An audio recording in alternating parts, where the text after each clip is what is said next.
আমরা সিদ্ধান্ত নিয়েছি যে সর্বজন গ্রহণযোগ্য আন্তর্জাতিক খ্যাতিসম্পন্ন নোবেল পুরস্কার বিজয়ী ডক্টর মোহাম্মদ ইউনূসকে প্রধান উপদেষ্টা করে অন্তর্বর্তীকালীন সরকার গঠন করা হবে। প্রিয় মুক্তিকামী ছাত্র জনতা, আমরা দেখতে পাচ্ছি যে আমাদের এই অভ্যুত্থান এবং বিপ্লবের পরেই দেশে অরাজকতা নাশকতা করছে ফ্যাসিস্ট এবং তাদের দোসররা। আমরা দেখতে পাচ্ছি যে বিভিন্ন জায়গায় এখন গোলাগুলি চলছে, মন্দিরে হামলা হচ্ছে এবং নাশকতা ও লুটপাট করছে। আমরা মনে করি আমাদের যে ছাত্র নাগরিকদের অভ্যুত্থান তাকে নস্যাৎ করার জন্যই পরিকল্পিতভাবে এই ধরনের ঘটনা ঘটানো হচ্ছে। আমরা মুক্তিকামী ছাত্র জনতাকে সজাগ এবং সতর্ক থাকতে আহ্বান জানাচ্ছি এবং আমাদের যে অন্তর্বর্তীকালীন সরকার, আমরা সেই সরকারের যে প্রস্তাবনা 24 ঘন্টার সময় নিয়েছিলাম, জরুরি পরিস্থিতি মোতাবেক আমরা এখনই তার একটি রূপরেখা ঘোষণা করছি। আমরা সিদ্ধান্ত নিয়েছি যে সর্বজন গ্রহণযোগ্য আন্তর্জাতিক খ্যাতিসম্পন্ন নোবেল পুরস্কার বিজয়ী ডক্টর মোহাম্মদ ইউনূসকে প্রধান উপদেষ্টা করে অন্তর্বর্তীকালীন সরকার গঠন করা হবে এবং ডক্টর মোহাম্মদ ইউনূসের সাথেও আমাদের কথা হয়েছে। তিনি ছাত্র জনতার আহ্বানে বাংলাদেশকে রক্ষা করতে এই গুরু দায়িত্ব নিতে সম্মত হয়েছে।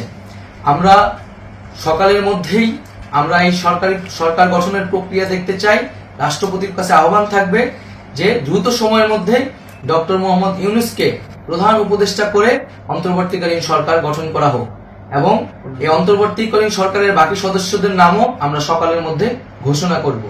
প্রিয় বন্ধুগণ, দেশে যে অরাজকতা চলছে, মানুষের জীবনের নিরাপত্তাহীনতা চলছে, সেজন্য আমরা রাষ্ট্রপতির কাছে আহ্বান জানাচ্ছি দেশে আইন শৃঙ্খলা পরিবেশ ফিরিয়ে আনার জন্য দ্রুত সময়ের মধ্যে কার্যকর ব্যবস্থা নিতে হবে এবং আইন শৃঙ্খলা বাহিনীকে সহযোগিতা করার জন্য মুক্তিকামী ছাত্র জনতাও রাজপথে থাকবে এবং অন্তর্বর্তীকালীন সরকার গঠন না হওয়া পর্যন্ত মুক্তিকামী ছাত্র জনতাকে রাজপথে থেকে তাদের যে অভ্যুত্থান, সেই অভ্যুত্থানকে রক্ষা করতে হবে। প্রিয় বন্ধুগণ, আমরা রক্ত দিয়েছি, শহীদ হয়েছি। আমাদের যে প্রতিশ্রুতি একটি নতুন বাংলাদেশ গঠন করার জন্য, সেটিকে আমাদের অবশ্যই বাস্তবায়ন করতে হবে এবং অবশ্যই ছাত্র জনতার প্রস্তাবিত সরকার বাদে কোনো ধরনের সরকার কিন্তু মেনে নেওয়া হবে না। আমরা বলেছি কোনো ধরনের সেনাশাসিত সরকার অথবা সেনা সমর্থিত সরকার অথবা এই ফ্যাসিস্টদের দোসরদের কোনো বিটিম সরকার কিন্তু আমরা মেনে নিব না। কোনো গণবিরোধী সরকারকে মেনে নেওয়া হবে না। ছাত্র জনতার অভ্যুত্থানকারী যে প্রস্তাবিত সরকার, অন্তর্বর্তীকালীন সরকার, যেটা আমরা সিদ্ধান্ত উপনীত হয়েছি ডক্টর মোহাম্মদ ইউনূসকে প্রধান উপদেষ্টা করে এই সরকার গঠন করা হবে, সেই সরকারকেই বাস্তবায়ন করতে হবে অবিলম্বে।